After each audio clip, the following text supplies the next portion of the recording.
There are people who deny DHS is engaged in an arms race, just as there are Holocaust deniers who deny Hitler ever took guns away from the Jews before committing mass murder. Those deniers either claim that these purchases are not happening, but they are, or that the government is only buying such large quantities to save money. This is a distraction, of course. You don't save money buying things you don't need. Clearly, someone at the top of DHS believes the government needs these armored vehicles and full auto assault rifles deployed on the streets of America. But the bigger question, and this is the question the mainstream media refuses to even ask, is why does DHS need small bullet 1.6 billion rounds of ammunition, small bullet 7,000 plus assault rifles, small bullet 2,700 plus armored assault vehicles? Unless you're insane or a denier, the answer is clear. DHS is expecting a large-scale domestic conflict. Why is the DHS expecting a domestic war?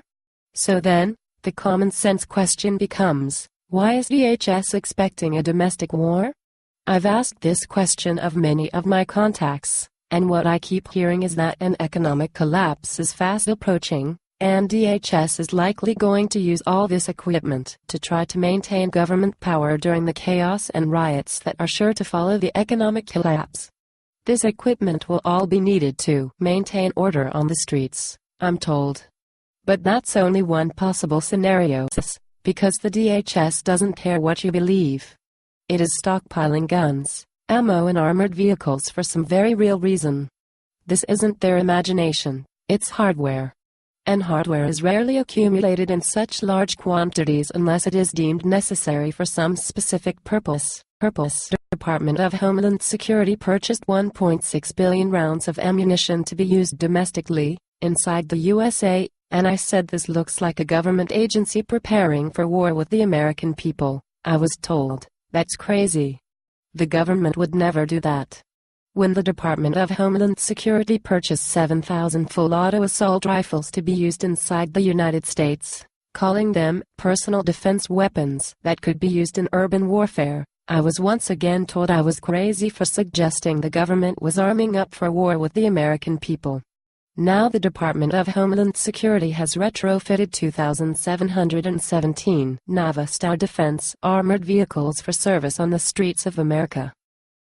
These vehicles, which people who don't know any better might call light tanks, are specifically designed to resist mines and ambush attacks. They use bulletproof windows and are designed to withstand small arms fire, including smaller caliber rifles such as .223 Remington.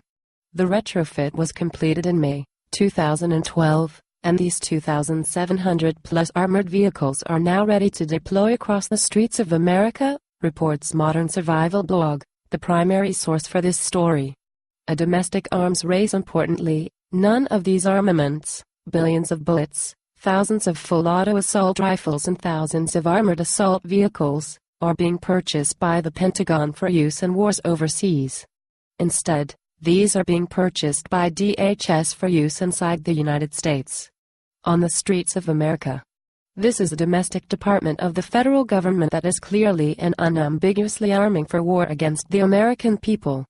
This war will also involve the use of armed military drones attacking American citizens, which is exactly why the Obama administration now claims the legal authority to assassinate Americans on the United States soil using militarized drones. In fact, since 2001, the United States federal government has built a domestic war infrastructure by claiming it was all being constructed to protect us from the terrorists. Now, in 2013, the government has flipped the script on who the threat is. According to Janet Napolitano, head of DHS, the real threat to America is now returning veterans and gun owners. So the feds have this massive armament infrastructure and spy-grade lockdown over the entire population, and it turns out it was all built not for terrorists but for you. The terrorists are nowhere to be found in all this, by the way.